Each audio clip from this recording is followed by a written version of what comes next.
mémoire de ce qui s'est passé avant 2 ans. Or, pourtant, de toute évidence, nous avons mémorisé des choses avant 2 ans. Mais que s'est-il passé? On a tout simplement, avant 2 ans, tout ce que l'on a mémorisé, on l'a mémorisé en analogique. Donc on a fabriqué des bassins attracteurs qui vont servir de base à ce qui va nous servir à notre développement, mais ces bassins attracteurs qu'on a fabriqués, on les a fabriqués en analogique et qu'on est incapable de les transformer en cognitifs. Mais ils sont là, on en dépend, mais on n'est pas capable de les retrouver. Donc le psy va nous dire: vous avez une amnésie infantile. L'enfant n'est pas capable de se rappeler ce qu'il a fait avant 2 ans. Oui, c'est vrai, il n'est pas capable de se rappeler de ce qu'il a fait avant 2 ans parce qu'il n'est pas capable de le faire passer en cognitif, mais il a quand même appris des choses avant 2 ans, et ce qu'il l'a appris, il l'a appris sous une forme analogique, et c'est cette forme-là qui va lui servir de base pour la suite. Donc c'est super important. Donc vous voyez, on arrive à comprendre avec ce genre de modèle comment le processus fonctionne. J'ai fini. Donc simplement ici, les deux, le même exemple, mais simplement, ce qu'il faut voir, c'est que la dopamine va permettre le traitement cognitif. Ah oui, pardon. Et la noradrénaline va bloquer ce traitement cognitif. Et puis ma dernière diapositive, c'est celle-là.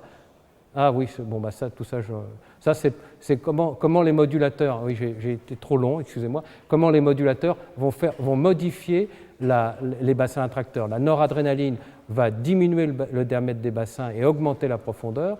La sérotonine va diminuer la profondeur des bassins et la dopamine va augmenter le diamètre des bassins sans modifier la profondeur. Donc la dernière diapositive, c'est ça, c'est celle que je vous avais présentée au début. Donc il y a un traitement rapide analogique, codage temporel qui dépend des caractéristiques génétiques, et un traitement plus lent, cognitif, qui dépend des conditions affectives, comme le stress et la motivation. Voilà, je vous remercie.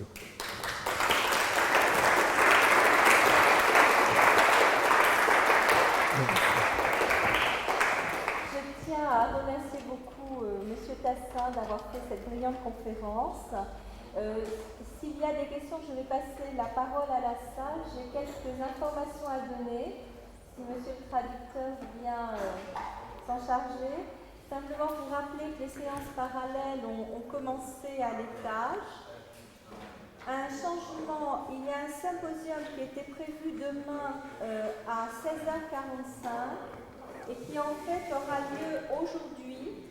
Au premier étage, les renseignements les précisions doivent être indiquées là-haut.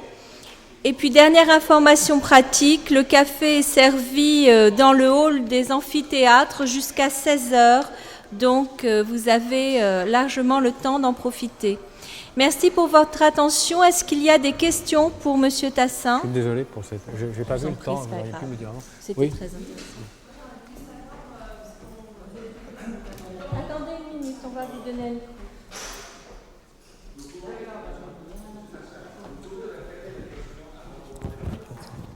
Oui. Répétez la question et D'accord. donnez la réponse pour que monsieur puisse répondre. Pardon. On n'entend rien. Il faut reprendre. Est-ce qu'il y a une particularité qui les enfants au potentiel? Est-ce que chez eux, Oui. justement, il y a une différence? Alors, oui, merci pour cette question. Donc la question, y a-t-il une particularité pour ces traitements pour les enfants à haut potentiel? Alors effectivement, l'hypothèse, que je n'ai pas développée puisque d'abord j'ai été un peu long, mais l'hypothèse c'est que effectivement il y a des éléments génétiques qui font que l'enfant à haut potentiel a un traitement analogique qui lui permet d'emmagasiner plus d'informations, et que d'un autre côté, comme il peut emmagasiner plus d'informations, il va gagner sur le traitement cognitif. Vous voyez, mais bon, ça serait une relativement longue discussion, mais la base serait effectivement le fait que dans un temps qui est toujours le même, il peut emmagasiner plus d'informations compte tenu de la vitesse de traitement qu'il a. Mais que d'un autre côté, cet avantage a un inconvénient, c'est que au départ, il utilise très peu son traitement cognitif puisqu'il n'est plus nécessaire. Quand on a un traitement analogique qui est extraordinairement compétent, on peut retarder d'autant le traitement cognitif. Et du coup, on peut se retrouver en difficulté.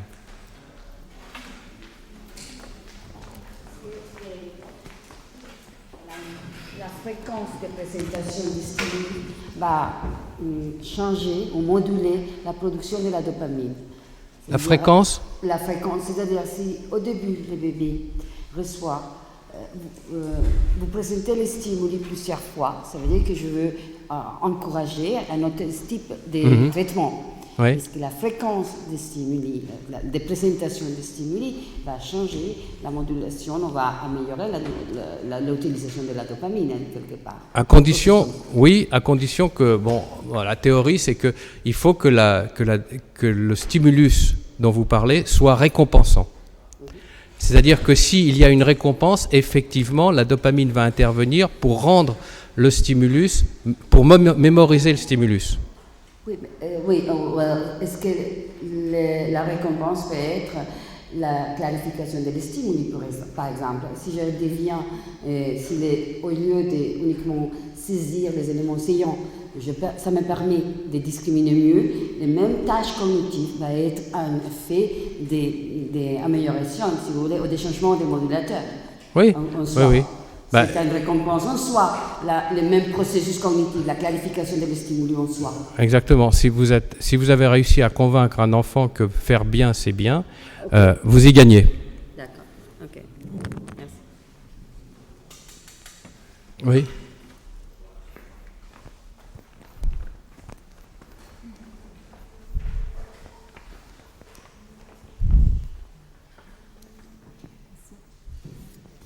Oui, je repense à l'exemple que vous avez donné qui consistait à compter combien il y a de personnes dans la salle. Pourquoi est-ce que ça ne fonctionnerait pas avec une capacité, avec une entrée sensorielle visuelle, à photographier donc très rapidement ce qui se passe dans la salle et après de procéder avec un traitement cognitif qui permettrait de compter à tête reposée? Et apparemment, ça ne fonctionnait pas comme ça. Non, c'est-à-dire, si vous avez un traitement analogique exceptionnel, mais ça existe, il y a des gens qui regardent, enfin on sait que chez certains autistes, qui sont capables de regarder le Louvre et de se retourner et redessiner le Louvre avec tous les détails. C'est-à-dire que certains traitements analogiques sont capables de prendre tous les éléments, de prendre énormément d'éléments. C'est en fait la différence entre un traitement analogique très compétent et un qui l'est moins, c'est la quantité d'éléments que vous pouvez saisir. La moyenne, si on vous jette des allumettes, la moyenne c'est que vous êtes capable de saisir 7 allumettes, vous comptez 7 allumettes d'un seul coup. S'il y en a 14, vous vous trompez. Oui.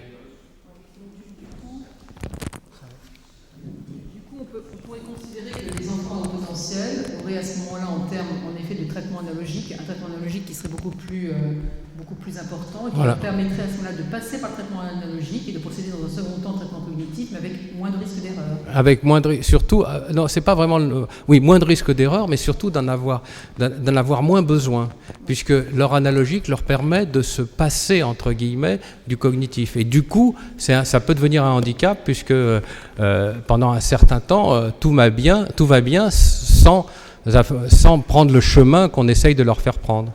C'est le cas qui se passe jusqu'en cinquième. En général, l'enfant à haut potentiel n'a pas de problème. Il peut se permettre de fonctionner avec son traitement analogique. Et il commence à décrocher dans les années plus tard où on commence à lui demander un traitement cognitif et un effort qu'il n'est pas habitué à faire et qu'il ne comprend pas souvent. Et il a l'impression à ce moment-là d'avoir perdu ses capacités.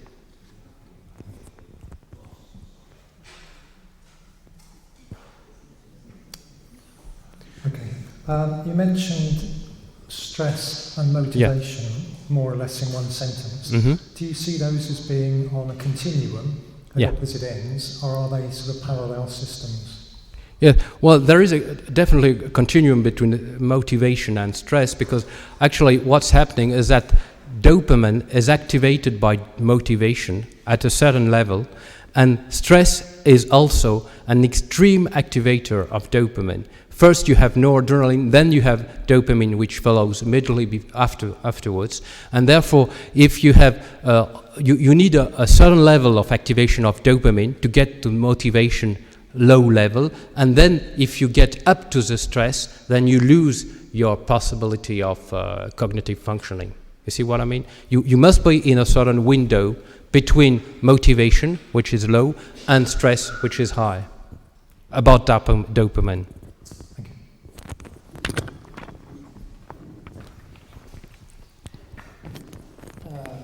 Is there anything we can do or eat to enhance the analog side. For example, I know if I'm drunk, which side is effective? Is it the cognitive side or the analog side? Can I just miss the first part of the question? Can you repeat it, Is please? there anything we can do to enhance our Yeah. analog side? Because you said it's based on the gene and Yeah. all that. My feeling is that it's extremely difficult to enhance analogical side, but it's rather easy to enhance cognitive functioning, because my feeling is that analogical treatment, modulation or processing, as you like, is extremely dependent on what you have inside, on the genetic part. But the second part, which is also extremely important, is much more dependent on the environment, and which is probably not so much dependent on your genetic insight. You see, that's my feeling. But that's just a simple way of saying things. Of course, it's much more complicated than that. Thank you.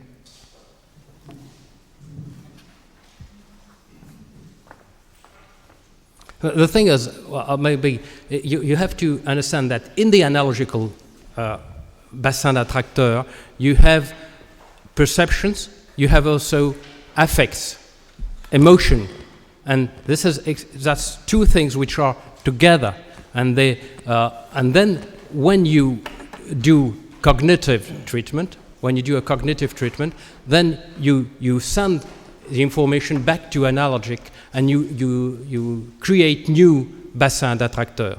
And therefore, progressively, as when you get older, you have more and more bassins d'attracteurs which are mixed, analogical and cognitive. You see, this is a clear point on the way the brain's modified in the time. You get your bassins which are more and more mixed of the two modes. Bonjour, j'ai trois questions en réalité. La première, je voulais savoir si il existait des possibilités, si oui lesquelles, d'évaluer les différences entre les capacités en traitement analogique et traitement cognitif, c'est-à-dire effectivement des évaluations possibles, puisque vous avez bien précisé qu'il y avait des éléments génétiques. Donc comment on peut mesurer ça, ou évaluer en tout cas? La deuxième question, par rapport aux enfants à haut potentiel, est-ce qu'à ce moment-là, pour favoriser la mise en place du traitement cognitif, qui, comme vous l'avez bien dit, fait défaut dans les années collège, est-ce que ça supposerait qu'il faudrait soumettre ces enfants-là à des niveaux de complexité, voire d'incohérence, pour mobiliser, solliciter et entraîner leur traitement cognitif? Et la troisième question, c'est est-ce que le traitement cognitif peut se faire en deçà du seuil de la conscience? C'est-à-dire, est-ce que par exemple, chez les enfants à haut potentiel, il peut y avoir un traitement analogique, donc très puissant, comme vous l'avez souligné, mais qui finalement permettrait un traitement cognitif dont l'enfant n'aurait pas forcément conscience? Bon, peut-être. En fait, c'est vraisemblablement non. C'est-à-dire que ce qui se passe, c'est ce que je disais, c'est qu'il y a un mélange entre le cognitif qui va enrichir l'analogique, et que progressivement, l'analogique de l'enfant à haut potentiel sera plus riche que l'analogique de l'autre enfant parce qu'il aura été enrichi par le traitement cognitif. Donc après, au bout d'un certain temps, ce qui est valable sur le plan génétique est valable pour les premiers mois, les premières périodes, mais progressivement, ça se mélange puisque vous avez le cognitif qui apparaît et en fonction de l'environnement, vous allez fabriquer quelque chose de plus ou moins riche. L'autre question, c'était... Pardon, mais c'est vrai que même chez les enfants, les adolescents, voire les adultes à haut potentiel, on remarque quand même cliniquement que le traitement analogique est souvent beaucoup plus puissant que oui. Chez donc il y a il est resté génétique de départ bien évidemment, mais qui reste. Ma question c'était est-ce qu'il y a une possibilité d'évaluer ça?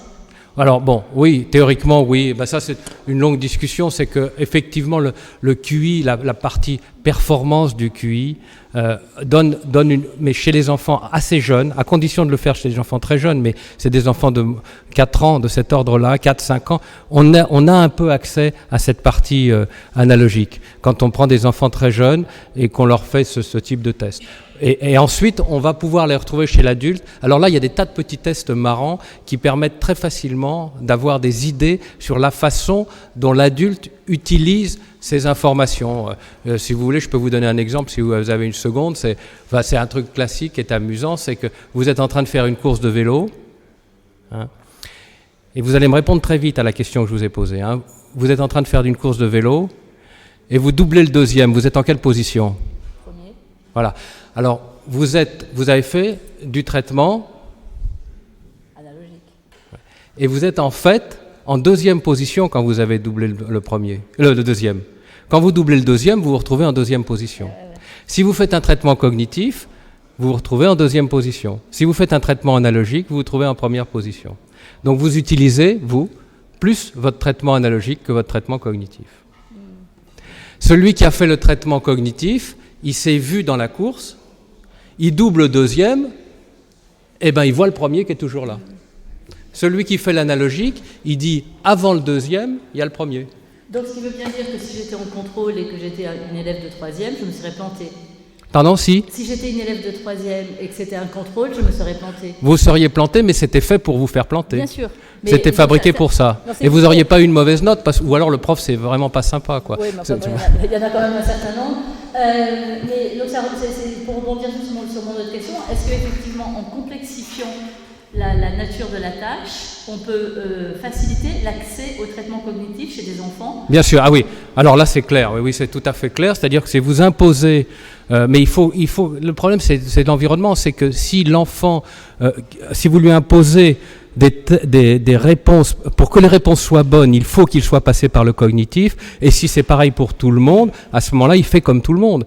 Le problème, c'est que il va rester longtemps capable de répondre en analogique, alors que les autres ont utilisé leur cognitif, et il aura la même note qu'eux, voire même des meilleures notes. Donc il se dit, ça n'a aucun intérêt que je me fatigue. Vous voyez, c'est ça le problème.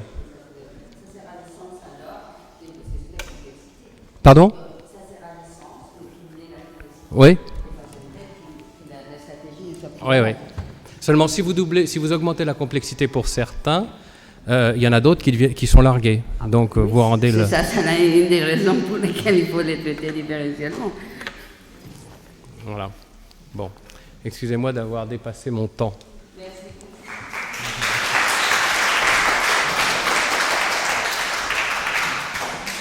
C'est ok, on ferme l'amphi. Je vais vous en occuper, il est nécessaire. Vous vous en occupez ou il est nécessaire? Oui, je m'en occupe pour fermer.